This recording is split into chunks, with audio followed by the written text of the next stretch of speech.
როგორც ჩანს, საინტერესო ორშაბათი გველოდება წინ ერლიაჩი შეხვედრა უკრაინული და ამერიკული მხარეების ელოდებით მალე უკვე შეთანხმების გაფორმებასაც ჩანს ასე აქამდე გაკეთებული განცხადებებით. პირველ რიგში მოგესალმებით, მადლობა მოწვევისთვის, მივესალმებით თქვენ მაყურებელს. ხო, ეს ძალიან მნიშვნელოვანი შეხვედრა განსაკუთრებით იმის შემდეგ, რაც მოხდა ვაშინგტონში, ხო, 28 ფევრალს, ეს სამარცხვინო შეხვედრის შემდეგ, როდესაც აირია ურთიერთობა, ხო, უკრაინასა და ამერიკის შეერთებულ შტატებს შორის. სავარაუდო იყო, რომ ასეთი რაღაცა მოხდებოდა, მე მაშინაც ვარაუდობდი, რომ ტრამპი მაქსიმალურ ზეწოლას განახორციელებდა ზელენსკიზე, რომ რაც შეიძლება მეტი წამოიღო მომავალ მოლაპარაკებებში უკრაინული მხარისგან. შესაბამისად, ჩვენ დავინახეთ, რომ ანუ ზეწოლა გაძლიერდა. ზეწოლის მექანიზმად გამოყენებულ იქნა, როგორც თქვენ უკვე აღნიშნეთ, სადაზვერო ინფორმაციის შეწყვეტა და ასევე შეიარაღების შეწყვეტა, ხო? გარკვეულწილად ეს არის ტრამპის ხელში ერთ-ერთი კარტი, რომელსაც ის ათამაშებს უკრაინულ მხარესთან და ამით უნდა რომ ის დაითანხმოს პირველ რიგში მინერალების შეთანხმებაზე, რომელიც სავარაუდო რომ ალბათ გაფორმდება, თუმცა მეორე მხრივ არაფერია ნათქვამი ამ შეთანხმებაში უსაფრთხოების გარანტიებზე, ხო, რაზეც აქვს აპელირება უკრაინის პრეზიდენტს და რაც მისთვის ერთ-ერთი ყველაზე მნიშვნელოვანი საკითხია და ეს არაერთხელ დააფიქსირა მან, თუ არ იქნება უსაფრთხოების ყარი გარანტიები, მაშინ არ იქნება არანაირი შეთანხმება მხარეებს შორის. შესაბამისად, რიაჩი მომავალ ან ორშაბათს გასამართ შეხვედრაზე მე ვფიქრობ, რომ ძირითადად საუბრის თემა იქნება ალბათ მაინც მინერალების შეთანხმება. იმიტომ რომ ორივე მხარემ განაცხადა, რომ უკვე მზად არიან, რომ ხელი მოაწერონ ამ შეთანხმებას. ტრამპისთვის ეს იქნება შიდა პოლიტიკური გამარჯვება, მას გაყიდის შიდა პოლიტიკური გამარჯვებად საკუთარ ამორჩეველში და ზელენსკიმაც ჯერ კიდე 28 ფევრალს განაცხადა, რომ მზად იყო, რომ ხელი მოეწერა მინერალების შეთანხმებისთვის და ალბათ ახლაც მზად არის და თქვა კიდევაც არაერთხელ, რომ მზად არის, რომ მოაწეროს ამ შეთანხმებას ხელი. თუმცა ასევე ალბათ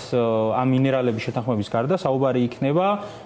მომავალ სამშვიდობო შეთანხმებებზე, თუმცა თუ მინერალების შეთანხმებაზე შეიძლება ვნახოთ რაღაცა გარღვევა, ამ მიმართულებით მე ყოველ შემთხვევაში პირადად არ ვფიქრობ, რომ მომავალ სამშვიდობო შეთანხმებასთან დაკავშირებით იქნება რაიმე მნიშვნელოვანი გარღვევა, იმდენად რუსეთის ფაქტორის გამო გიგა პირველ რიგში აქ საინტერესო იყო ეს ინტერვიუ ელჩის, რომელიც ვახსენეთ, სადაც მათ შორის ვერ უპასუხა ცალსახად კითხვას, რუსული ჯარი შევა თუ არა ბალტიის ქვეყნებში, ვერათქმევინა არა მას წამყვანმა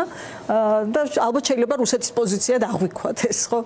მეორეს მხრივ ტრამპის ხელში რა არის რუსეთის წინააღმდეგ, ახსენებს, რომ თუ არ შეთანხმდებიან კაცრი სანქციები. რაზეა დამოკიდებული, რომ აი ეს მეორე ნაწილი წნეხის სამოქმედო შტატების ტრამპ ამერიკის შეერთებულ შტატებს რუსეთთან მიმართებაში აქვს ალბათ ორი მნიშვნელოვანი კარტი. პირველი კარტი არის ცალსახად სანქციების მოხსნის საკითხი, ან კიდევ უფრო მეტად დამძიმების საკითხი, რომელიც უფრო არის მის ხელში, ხო, ამერიკის შეერთებული შტატების მოქმედი ადმინისტრაციის ხელში. აი, სანქციები ნაკლებად მნიშვნელოვანია, მე ვფიქრობ, იმიტომ რომ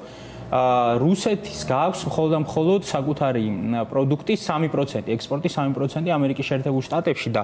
არსებული სანქციების მოხსნა მისთვის არ იქნება ამოსუნთქვის მნიშვნელოვანი საშუალება. თუმცა მეორე მხრივ ტრამპ შეუძლია რომ კიდევ ბევრად უფრო მეტად დაუმძიმოს სანქციები რუსეთის პრეზიდენტს. ამ შემთხვევაში მან შეიძლება ეს გამოიყენოს იძულების მექანიზმად და მეორე მნიშვნელოვანი მექანიზმი იძულების არის უკრაინის შეიარაღება, ხო?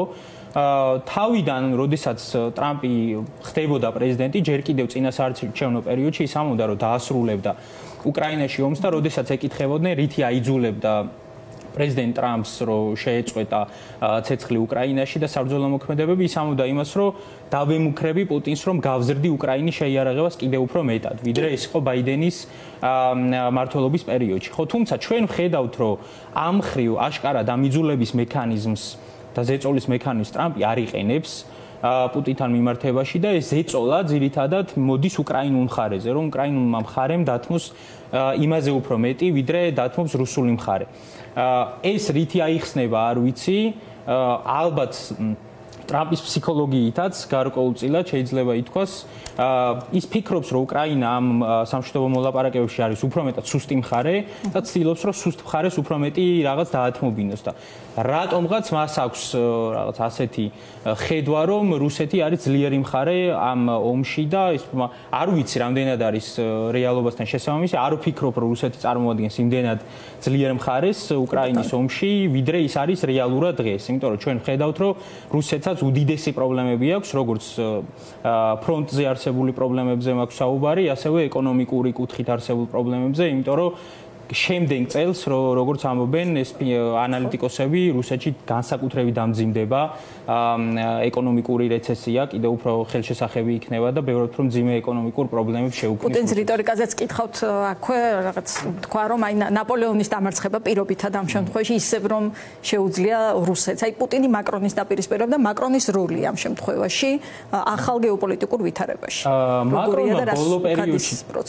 დასაწყისში მას შემდეგ რაც ის გახდა საფრანგეთის პრეზიდენტი თორსტები 2017 წელი იყო ის აქტიურად ლობირებდა სხვათა შორის ევროპის გადაიარაღების თემას და გვევლინებოდა ერთგვარ ლიდერად ამ მიმართულებით და ბოლო პერიოდში კიდევ უფრო მეტად აქტიური გახდა ამ მიმართულებით და ვნახეთ ამაზე პუტინს რა რეაქციაც აქვს ხო და ზოგადად რუსეთში მაღალი თანამდებობის პირებს ხო ჩვენ ვნახეთ ლავროვის განცხადებებიც ვნახეთ ზახაროვას განცხადებებიც და სხვა მნიშვნელოვანი გადაწყვეტილების მიმღები პირების განცხადებებით ხედავს პუტინი სავარაუდოდ იმას, რომ მაკრონი ცდილობს, რომ გახდეს ევროპული კავშირის ახალი ლიდერი. ერთგვარად აიღოს საკუთარ თავზე იმდენი რის აღებაც მას არ უნდა ხო და არ აწყობს, რომ მაკრონმა აიღოს საკუთარ თავზე ამდენი. შესაბამისად ის ხედავს საფრანგეთის პრეზიდენტში საფრთხეს და ცდილობს, რომ რაღაცნაირად წინაღუდგეს მაკრონის და საფრანგეთის ზედმეტად გაძლიერებას, იმიტომ რომ ჩვენ ვნახეთ, რომ მაკრონმა ისაუბრა იმაზე, რომ საფრანგეთი არის ბრიტანეთთან ერთად ბირთვული სახელმწიფო და მას შეუძლია ბირთვული ქოლგის ქვეშ მოაქციოს მთელი ევროკავშირი, ხო? ამაზე საუბარი არ ვიცით რამდენად მოხდება, ჯერჯერობით ალბათ ადრეა ამაზე პროგნოზების გაკეთება. სტრატეგიული დისკუსიის გაკეთება, თუმცა ეს გარკვეულწილად არის კარტი მაკრონის ხელში და ზეწოლის მექანიზმი პუტინის მიმართ. კი ბატონო და ერთი წუთი დაგვრჩა ბოლოს საქართველოსაც გითხარით, ანუ ეს გამოგვიძებული ევროპა, გადაიარაღებული ევროპა, ამას რა ეფექტი ექნება საქართველოსაც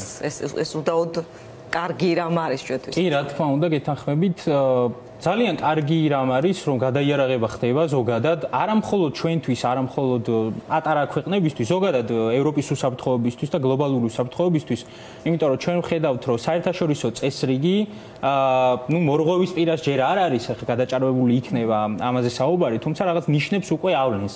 და ევროპა, რომელიც არის პრინციპებზე, რომელიც დგას პრინციპებზე, მაღალ მორალურ ღირებულებებზე და საერთაშორისო ურთიერთობებში პრინციპების როლს, ასე ვთქვათ, ცდილობს, რომ პრინციპების როლი რაც შეიძლება უფრო მეტი იყოს,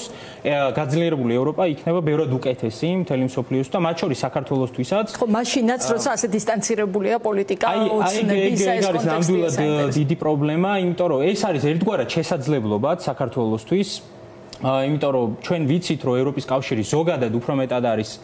ეკონომიკურ კეთილდღეობაზე ორიენტირებული მთავრობათშორისი ორგანიზაცია და უფრო ნაკლებად უსაფრთხოებაზე, თუმცა ეს უსაფრთხოების როლი როგორც ჩანს იზრდება ამ რთულ გეოპოლიტიკურ მოცემულობაში და ეს საქართველოსთვის რეალურად არის შანსი, რომ უფრო მეტად გახდეს უსაფრთხო და დაცული მთავარი მტრისგან, მაგრამ იმ პირობებში, როდესაც ჩვენ ყავს ივანიშვილის დე-ფაქტო ხელისუფლება, რომელიც ყველაფერს აკეთებს იმისთვის, რომ საქართველო არ გახდეს ევროპის კავშირის წევრი და ევროპული ოჯახის წევრი და მაქსიმალურად დისტანცირდება ევროპის კავშირისგან, ეს რა თქმა უნდა არის გაშვებული შანსი საქართველოსთვის და იმედია, რომ ყველაფერი შეიცვლება ამ მიმართულებით უახლოეს მომავალში. გიგა, ძალიან დიდი მადლობა, რომ იყავით ჩვენი სტუდიის სტუმარი გიგა ჯოხაძე, ჯოჯოაძის ცენტრის მკვლევარი პასუხობდა ჩვენს შეკითხვებს.